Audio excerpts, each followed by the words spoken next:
বিনামূল্যে প্রাথমিক চিকিৎসা সেবা প্রদান, 24 ঘন্টা বিশেষজ্ঞ ডাক্তারের হাসপাতাল উপস্থিতি, জেনেরিক ঔষধের দাম কমানো, 20% অতি দরিদ্র মানুষের সম্পূর্ণ বিনামূল্যে সরকারি বেসরকারি হাসপাতালে চিকিৎসা সেবার সুপারিশ করেছে স্বাস্থ্য খাত সংস্কার কমিশন। ফরেন সার্ভিস একাডেমিতে এক ব্রিফিংয়ে এসব কথা জানান কমিশন প্রধান। এ সময় মেডিকেল রিপ্রেজেন্টেটিভদের হাসপাতালে ডাক্তারদের সাক্ষাৎ বন্ধ করারও সুপারিশ করা হয়। আরও জানাচ্ছেন ইয়াসিন রানা। রাষ্ট্রীয় অতিথি ভবন যমুনায় প্রধান উপদেষ্টা ডক্টর মোহাম্মদ ইউনূসের কাছে রিপোর্ট জমা দিয়েছে স্বাস্থ্য খাত সংস্কার কমিশন।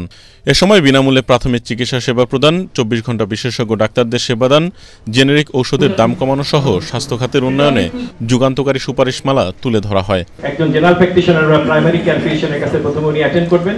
শহর অঞ্চলে এখন নাই, সেটা তৈরি করা হবে এবং গ্রাম অঞ্চলে ইউনিয়ন পর্যায়ে এটা করা হবে এবং এইটা সরকারি সময় পারবেন এবং এই সময় এই জায়গাটাতে সার্ভিসটা পুরোপুরি ফ্রি হবে।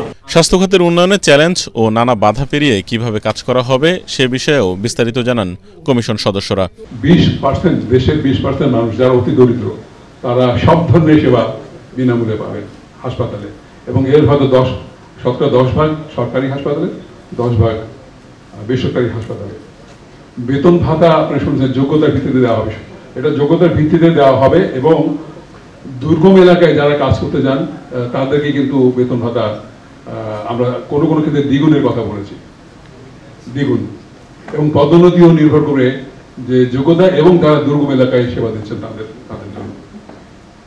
ইউনিক আইডির কথা একটু বলেছেন। আজকে আমরা প্রধান উপদেষ্টা মহোদয়ের ওখানে যে সভা করেছিলাম, তিনি একটা নতুন একটা ধারণা দিয়েছেন যে প্রত্যেকের এনআইডি থাকতে হবে। তাহলে ওই এনআইডি দিয়ে আমরা রোগীকে ট্র্যাক করতে পারবো, তাকে কি ওষুধ দেওয়া হচ্ছে, কোনো বেশি ওষুধ দেওয়া হচ্ছে কিনা, তাকে অতিরিক্ত সেবা দরকার নেই তারপর দেওয়া হচ্ছে কিনা, ওইটা ট্র্যাক করা যাবে।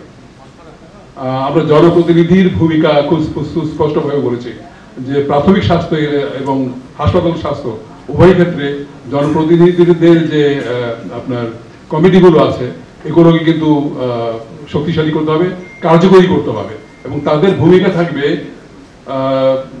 পরিকল্পনা তৈরিতে এবং কাজের পর্যবেক্ষণ বা মনিটরিং, এখানে তাদের একটা ভূমিকা থাকবে।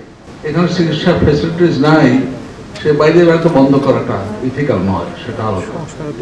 কিন্তু আমাদের অনেক ফ্যাসিলিটিস আছে যেগুলো আর করা সম্ভব, কিন্তু এখানে আবার কনফিডেন্স ইস্যু আছে।